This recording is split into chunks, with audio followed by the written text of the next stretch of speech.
Hi, and welcome to the Homeopathy Health Show here on the UK Health Radio Network. I'm Atiq. And I'm Naila. We're both professional registered homeopaths, and between us have over 25 years of professional practice in this field of healing. The Homeopathy Health Show is the voice of homeopathy on radio and podcasts around the world, promoting and raising awareness of this truly unique system of healing and healthcare, which is suitable for all ages, young and old. Every week, we invite guests from the world of homeopathy to come and share their experiences, their work, offer insights, and essentially talk all things homeopathy. Visit www.ukhealthradio.com to listen now. To find out more about us, you can visit us at www.homeopathyinpractice.co.uk. And whilst you are there, do subscribe to our newsletter. Be inspired and join the conversation. So let's begin today's show here on the UK Health Radio Network, the world's #1 talk health radio. Real feel-good radio. Hi, welcome to another episode of the Homeopathy Health Show here on the UK Health Radio Network, and I am your host, Atiq Barty. And I'm Naila Chima. Welcome, everyone. Well, I do hope you've had a very pleasant week. Do you know what? I was thinking that I actually now need 48 hours in a 24-hour day because it's just absolutely bonkers, ladies and gentlemen. There's just so much to do.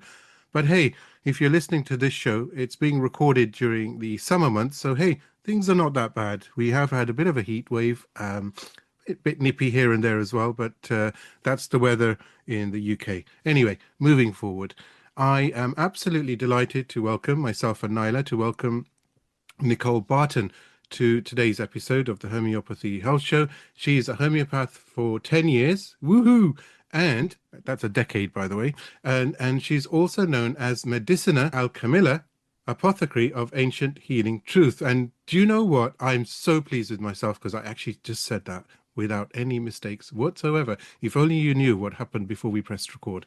Anyway, moving on. Now, Nicole is a very deeply sensitive soul-led healer, very creative indeed, and she is a guide who has built her dream magical healing business by learning to embody and express her natural truth.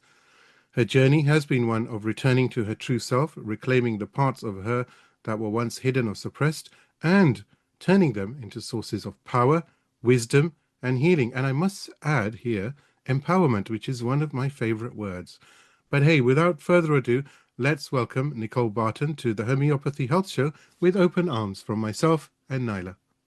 Oh, thank you so much. What an introduction. I love that. I could have done a movie trailer, couldn't I? You could, yeah.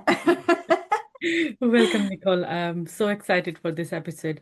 I loved what you have written in your post about we are here to remember our souls and their magic. It's amazing. Souls. What are our souls? What you speak what we need to hear, what we need to listen. Before going anywhere else, can you just talk about the soul and its magic? Oh, I love that question. I love where that went.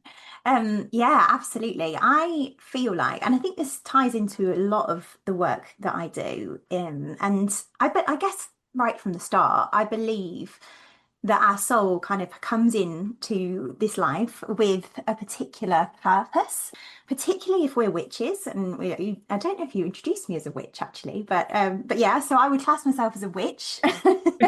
And my journey has been very much of one kind of journeying from being a secret witch in my early days of being a homeopath, when I was a bit scared to admit oh yeah, I'm a homeopath and I do witchy things, and to now where I fully own that I'm a witch. But I believe that we all come into this lifetime with a purpose, and our soul kind of chooses that.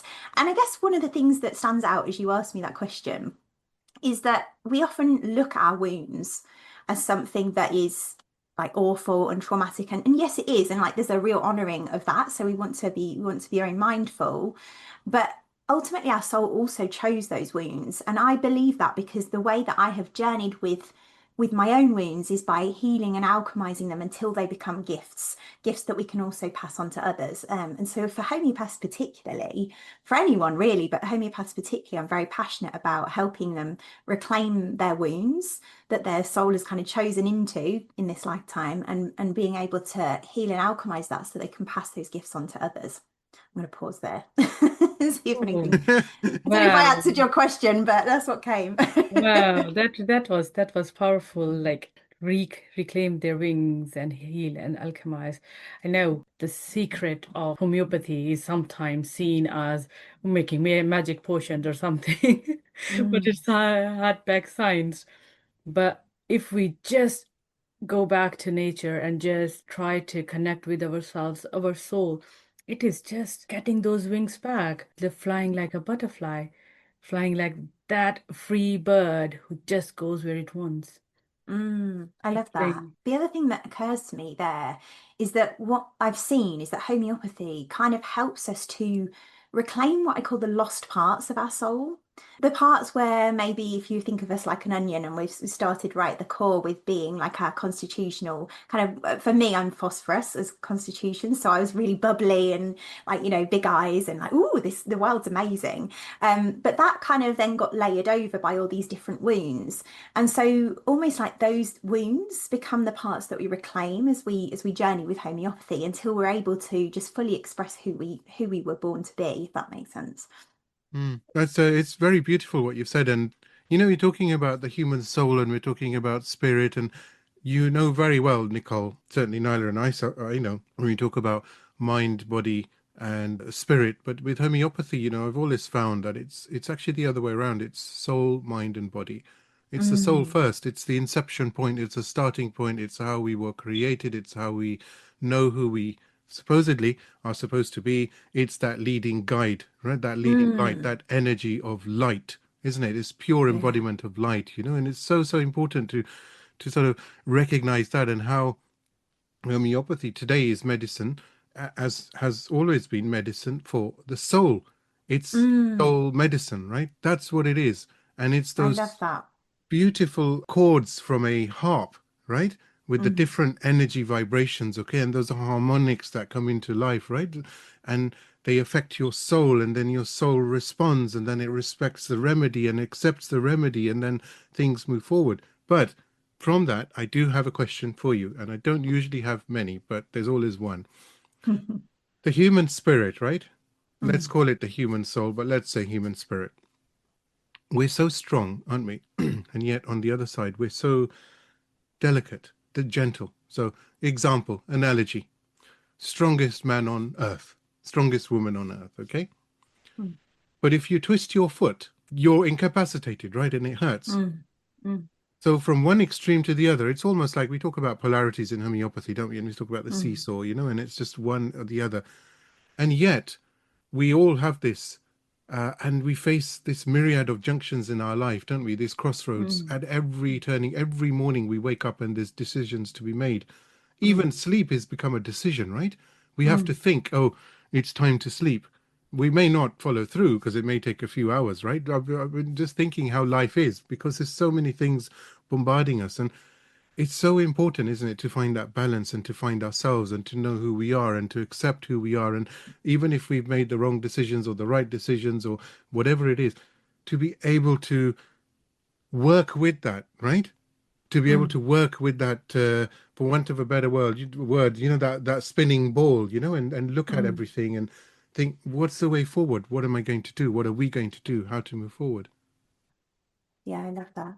Was there a question in that? Sorry, I missed it. I No, missed it. that was what you call, ladies and gentlemen, an absolute blooper. I just said all of that, and Nicole just turned around and said, "Was there a question?" No, there wasn't. Hey, But you I know what have this a show is, question. But But my I have a question, question. I I have do a have a question question now. for you. I'm going with the The question, question now. Nicole, I love your honesty. Thank you so very much. I feel like a bit of a muppet, but I will follow through with the question. The question was, it's so hard, isn't it, sometimes to find that balance, right? But the balance Mm, is actually there because you write about it, you talk about it in your own podcast as well.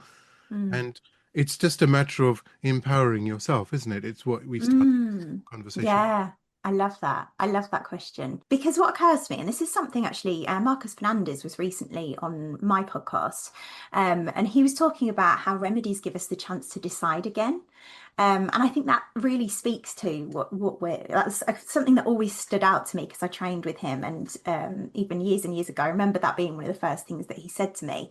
And just that kind of, it's almost like what occurs to me is we're almost like walking around in life kind of from an unconscious place. And what I've seen of the remedies in my own journey, and particularly around for claiming my witch, particularly if we put it into the context of the secret witch who hides her magic, is that we're kind of like operating from this level where we're not fully seeing the truth. And remedies almost like activate something within us that helps us to become more conscious of our patterns. And I think it's that kind of self-illumination process with the remedies that helps us to become more conscious and become able to make those powerful choices. Does that answer your question? Yeah, it's nice, isn't it? You said self-illumination. I love that word because it is what it is. We are actually all, as I talk to you at this moment, I see an admiral butterfly. I mean, it's not literally here in front of me, but you can picture things and how we are as flying around places to places, right? And the majestic beauty, isn't it, of that, yet so strong to be able to fly and yet so gentle. Yeah, just a slight rub of the wings can damage them, right? It's amazing, isn't it? And that's what we are as humans. And I'm going to pass over to Nyla in a minute, but that's who we are, right? We are so strong. Yeah, we can Yeah. portray as we are strong, and yet we're so weak because things affect us, and they should affect us because it's part of life. It is what it is, right? We have to progress. Anyway, I digress. Gone off a tangent. You know how it is. Back to Nyla. I was just thinking when I was thinking of something else, but back to your butterfly, and there's a connection between butterflies, firefly, and phosphorus as well. It is that I was kind of Right. thinking that. energy that's that moves around these.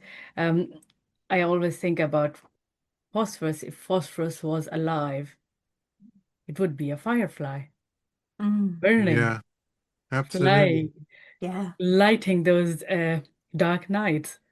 I used to love fireflies. I once caught a firefly and I wanted to see how it looks like in the morning, and there was no light there. I was disappointed. I thought there would be more light in the morning. And then I used to think it was when I was 5 years old, where does the light go? Where do they go when it's the morning? How do they look like? And I captured it. It looked just like a normal fly. But at Mm, night, they're they're just tiny illuminating. Like, It's funny. I Yeah, was thinking when beautiful. you said about phosphorus that yeah, there's a very kind of beautiful link there with yeah, yeah, that. yeah, Mm, nice link to explore actually. But you mentioned Secret Witch and the witch who is now out there, wings all open and flying. And mm, then I read something on your Instagram profile. There is a difference between choosing from fear and mm, choosing from soul. I And love that. you said I was afraid I was broken. Can you give us a small tour of the journey of this? Yes. That would be really, really beautiful for I our love that. I love listeners. that also because for me, phosphorus is the witch. So it's like perfect, again, perfectly mapped. Like if you're thinking of a remedy that's the witch, phosphorus is a pretty close match for that. There can be other remedies as well that are witchy, but there's like such that kind of, you think of the witch being burned at the stake. There's a lot of phosphorus energy in that. And I guess so you're inviting me to share a bit of my own personal journey with that. I guess one of the early experiences I had right at the age of 10 was that I developed chronic fatigue. So this was really my first experience with homeopathy. So I burned out, which is quite unusual at the age of 10. And So is obviously, that word what's that, burned sorry? out? So is Yeah, the word burned exactly. out Yeah, phosphorus, right? yeah, Interesting. exactly. Yeah, I like that. exactly. And so most of the doctors just kind of didn't know what to do with me. So I actually ended up missing a whole year of school, and my mum took me to all the different holistic healers. And really, the main thing that helped me was homeopathy, and phosphorus and many other remedies were like obviously kind of crucial in that process. And I look back now and I see really that that was really my first initiation with what I now call the witch or phosphorus, because that was that kind of first period of time where I'd got this wound, and homeopathy had helped kind of peel back those layers and help me heal. And I see it as me healing rather than me being healed, but essentially that I didn't realize it at the time, but that was me having that first initiation into the witch. And then I kind of forgot about homeopathy for a while, because I was only young, and that wasn't maintained by my family. And I got to the age of about 23, I think it was, and I burned out again. And then during I was, corporate life, and burned out and lost my job. And at that time, again, I went back to homeopathy and said, oh, if it heals me again, I'm going to train in it and devote my life to it, not really realizing that that was a magical incantation. And it was like, okay, this is going to change your life forever. And so again, it was like another initiation with the witch, but again, didn't really realize that at the time. Um, but when I trained as a witch in homeopathy, I'll call it a witch, but that can be quite triggering for some people.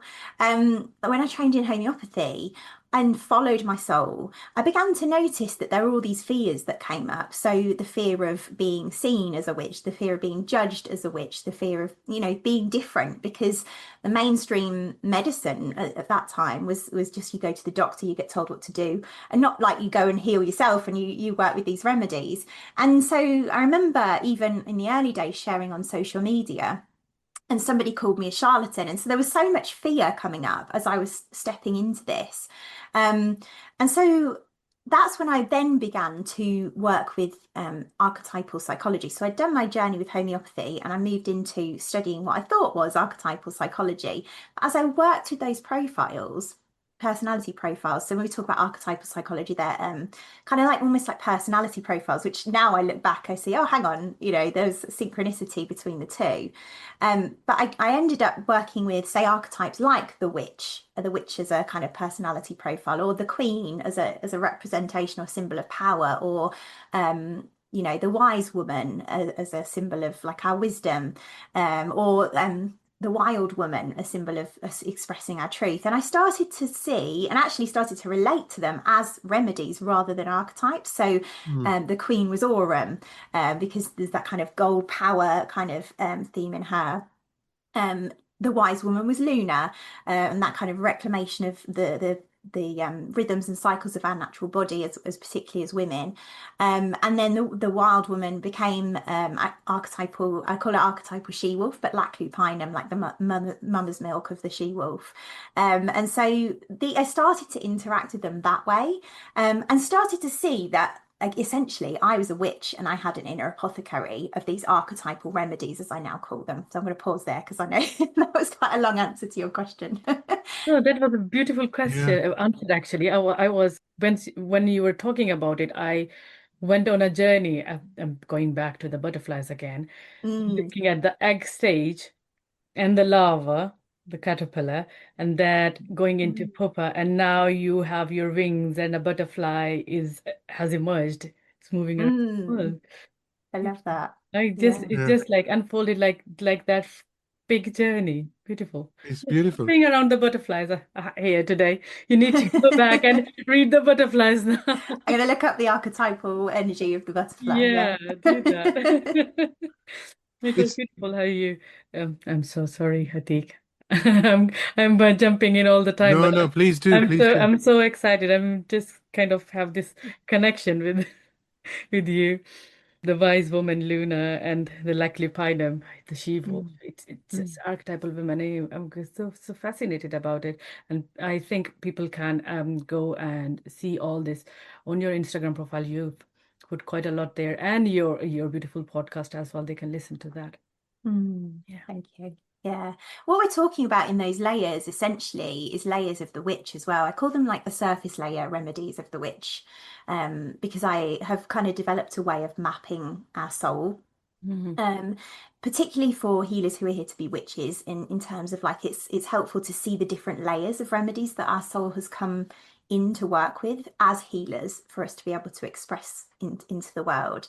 And so so those the ones that I named there are essentially the ones that the remedies that were helping me to reclaim my secret witch, to heal those aspects of the witch that we maybe suppress because we fear the witch. So namely, you know, I was fearing being judged, aka speaking my truth, which is the wild woman, or Lupa Lacupinum. We fear our magic, which is the, you know, Luna, the kind of magical wise woman. We fear our power, which is Aurum. So yeah, those are kind of some of the key remedies I see that all witches need to work with to be able to fully express their medicine in the world. Oh, that's really beautiful how you put it across, because I also feel like we are born with one core, and then where we are at this moment in time, if I'm born in one country, I'm born in Africa, I'm born in Australia, I'm born in Asia, or I'm born in Europe, I will have, my core will get different layers depending on my environment and my atmosphere, and just peeling those layer off to get your core out for everyone. Yeah, I love That's that. like summarizing the homeopathic treatment or homeopathic journey, when we go on a journey with our patients and help them reclaim their powers. Yeah, and there's different, obviously, you know, we talk about remedy relationships, don't we? I see that people have particular remedy relationships. So often phosphorus will have remedy relationships with some of those remedies named, which I think again is just so magical. But yeah.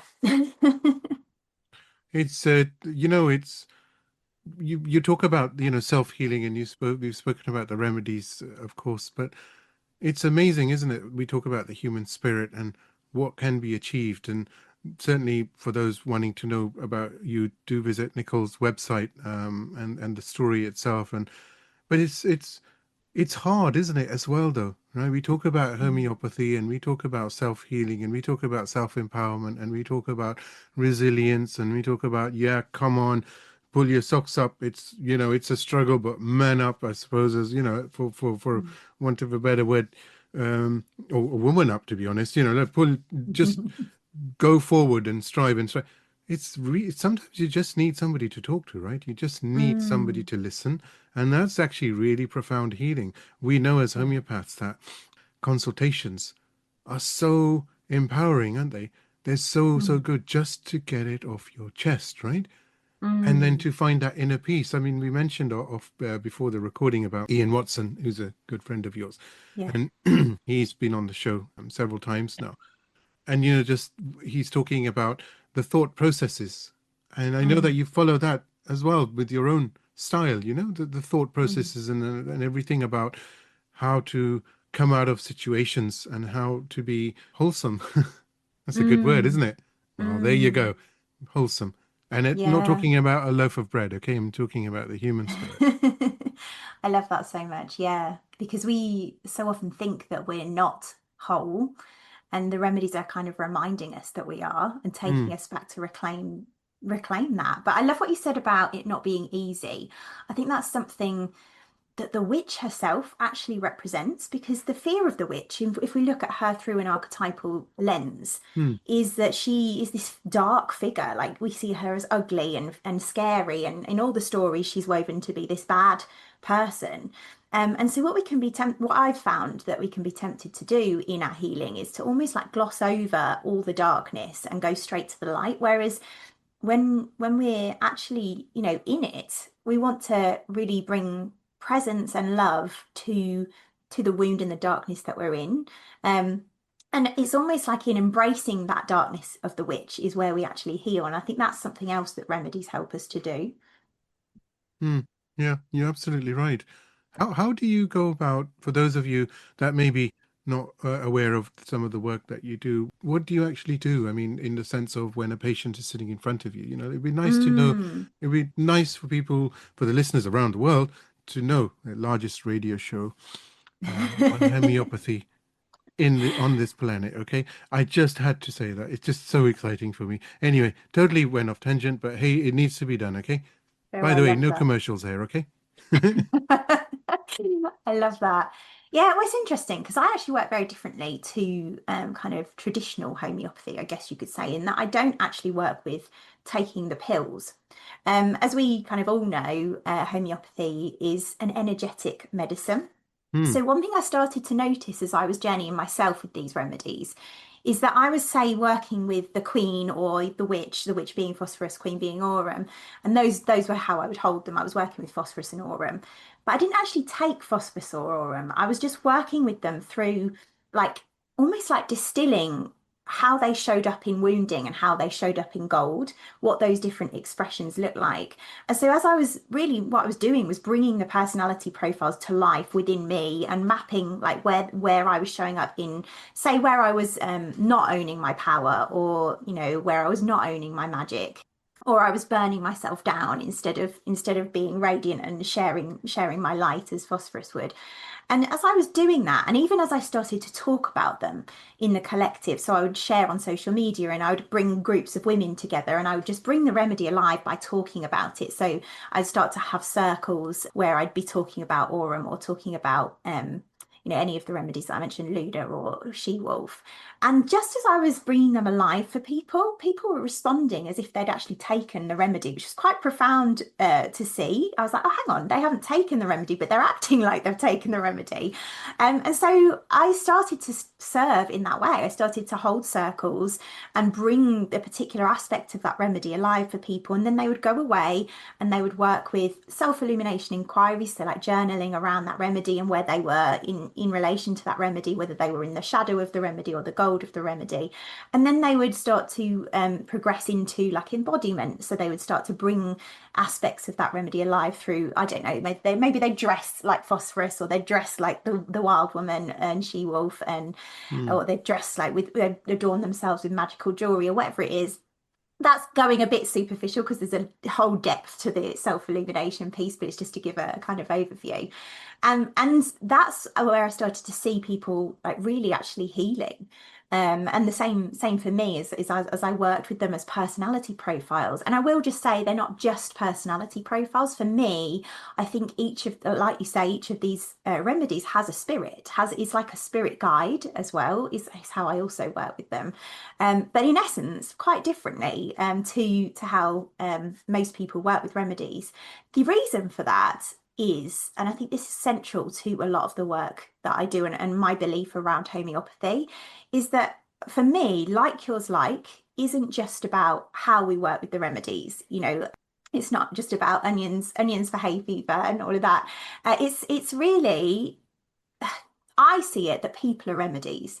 So for me, as I started to distill phosphorus as my core wound and also core gift, and healed that phosphorus part of me and reclaimed that phosphorus part of me, I realized that I was here to serve phosphorus, that I'm here to help other witches who are phosphoric to become to own their magic and to reclaim the gifts of phosphorus, being that kind of wild, radiant, magical witch.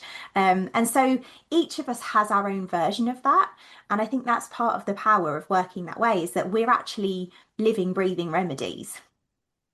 Yeah, And that's they're living, breathing remedies at different layers of that remedy. Because Yeah. each remedy has a layer, right? So we Yeah. know with homeopathy, phosphorus, let's take that as an example, the mentals, the emotionals, and hmm then the physicals, right? The presenting Yeah. symptoms, the pathology. Interesting, isn't it? Where one can Mm. find themselves on different levels. And Yeah. there are gaps in between that as well, because before the mental symptoms, you're very much in an inception point, isn't it? The psyche point, which is very etheric. Yeah. And then it comes down into the mental, and then it comes down into the emotional embodiment, and then it comes down into the physical. It's interesting where people are Yeah. according to the scale within a Yes. remedy and that Yeah. path of that remedy. And But that's a great point, because that's something I've really noticed when I'm working with a remedy. You'll have different women drawn to that remedy and they'll sign up and be in the remedy. I mean, I actually do it through a membership now, but back in the day when I was serving one remedy at a time, different people would come and there'd be completely different levels of their journey, but the remedy would still activate them wherever they were at. So it's almost like, again, like wherever we're at, we can still work in that way with the remedy. That's very interesting because I've gone into a very different level when you were talking about it. Like I was looking at our journey throughout the life, like at various levels, we are attracted to one particular friend. And Yeah. that friend could be that remedy that is our calling, Yeah. our healing, Exactly. or our partners, or even our kids. Yeah. some especially. some so- sometimes kids can trigger those points of you that, oh, Exactly. why did I acted like that? Why did Yeah. I act like that? What happened there? And another time that kid would make you feel so emotional that you're just crying without any reason. Those Yeah. everything, every single thing is actually energy exchange. Yeah. They're That is being what, archetypal mirrors for us in essence. yes, archetypal mirrors.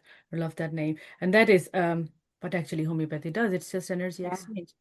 Yeah. You those blockages that we are saving or not or fearing to change, when Yeah. those are disturbed or we hit them at one point or another Yeah. with the powerful energy Exactly. that shifts something, that moves something, and yeah, the flow comes in and we start Yeah. moving and embracing the change.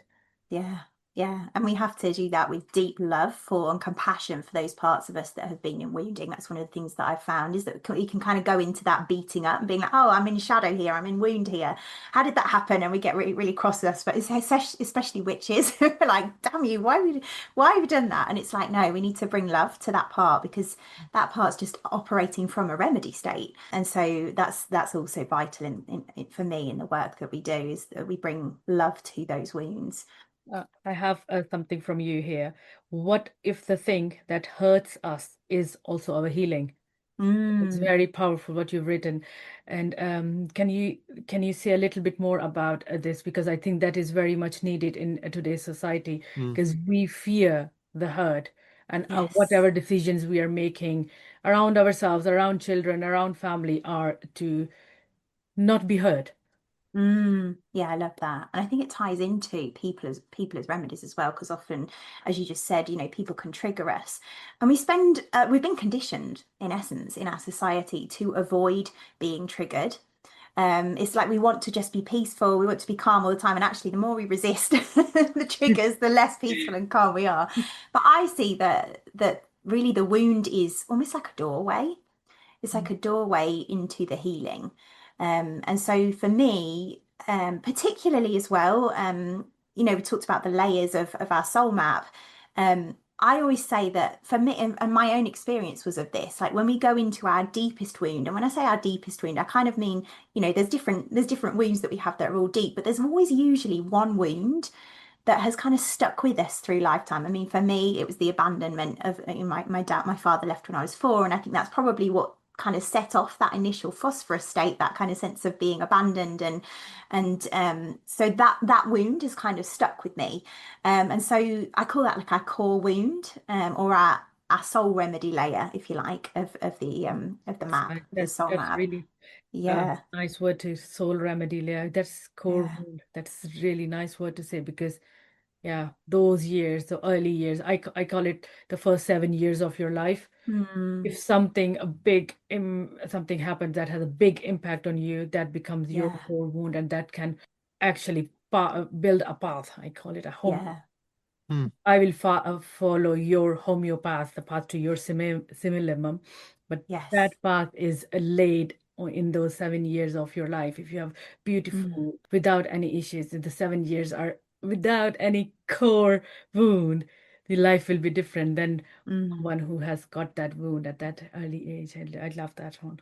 Yeah, and it's so vital. This is why it's so vital, I think. And it wasn't something that I saw when I first, started sharing homeopathy, because I'd just be sharing it with anyone. And but the more that I came to know that wound, the Mm. more that I started to see, oh, that's who I'm here to serve. And I think that's why it's so vital for witches and healers, however you want to call yourself, to be able to know that wound intimately, because the more intimately we do, the more service we can be to the world.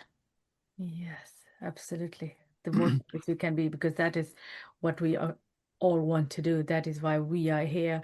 That is why we are doing something that is different to what everyone else is doing, because we want to Mm. serve, we want to Yeah, heal, and we want to help to heal. So yeah. we're walking your path with you Mm. to find those wings so that you can fly.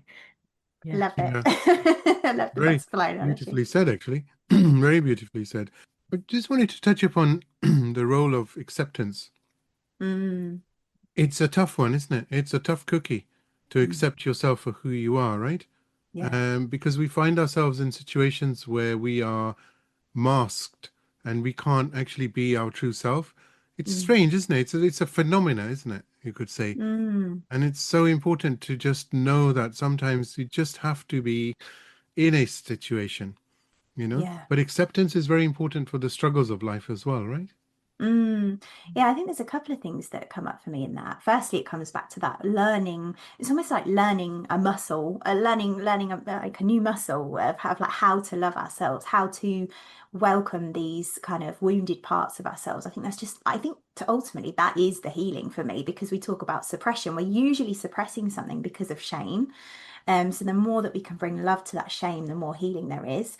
But also the piece about acceptance in terms of masking, that speaks to me of the witch wound where we've kind of learned to hide parts of ourselves. And this is a big one for me, that masking piece. And I think it probably is for most healers and witches, is that piece of like learning to not show our true selves. And it was almost like I'd kind of done a lot of personal healing, and then I got to a place of realizing, oh, there's now like healer wounds to heal as well. There's the witch wound, like for me to be able to fully express, and particularly to fully express that particular soul remedy we're here to express. There's a whole layer of additional healing that we need to be able to work, be able to heal and love ourselves enough to show up in our full expression, if that makes sense.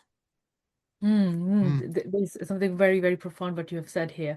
And by the way, we love the word profound, because Yes, something profound happens in our absolutely. absolutely. And Be- indeed. because what happens is during the journey, in the healing journey, we forget the wounds that we are getting.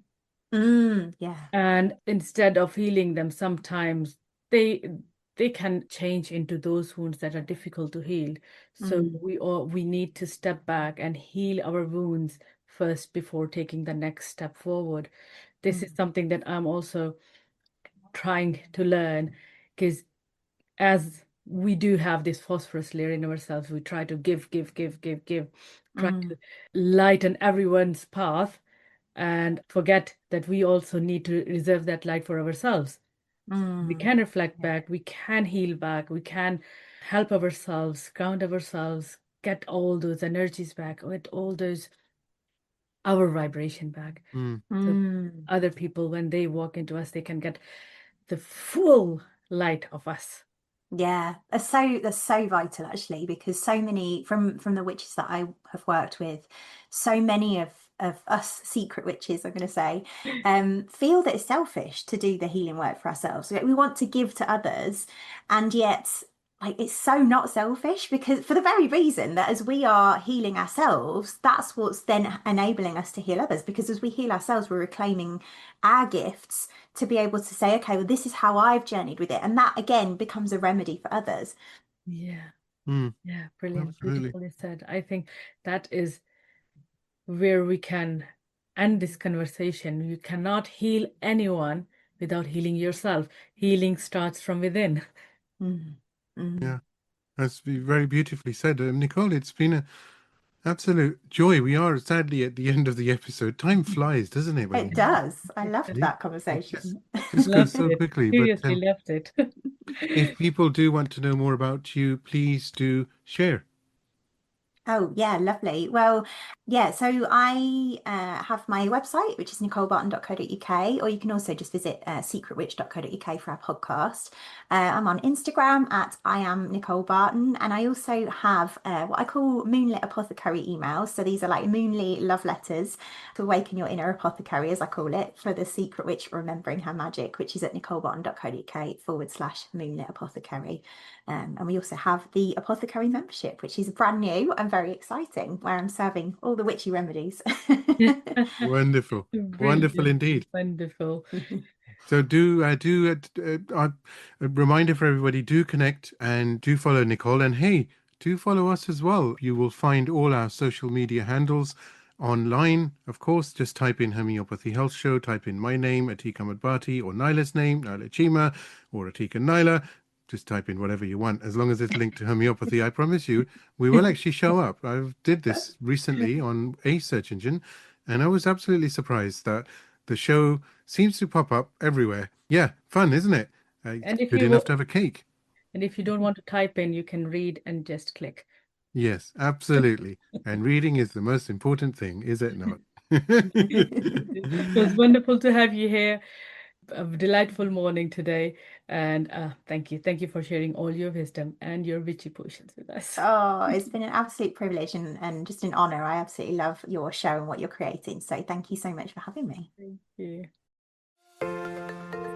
I do hope you've enjoyed this week's episode of the Homeopathy Health Show. Tune in every week for inspiring conversations, bringing you all things health and well-being to your radio and podcast apps. The more exposure the Homeopathy Health Show receives, the better for homeopathy around the world.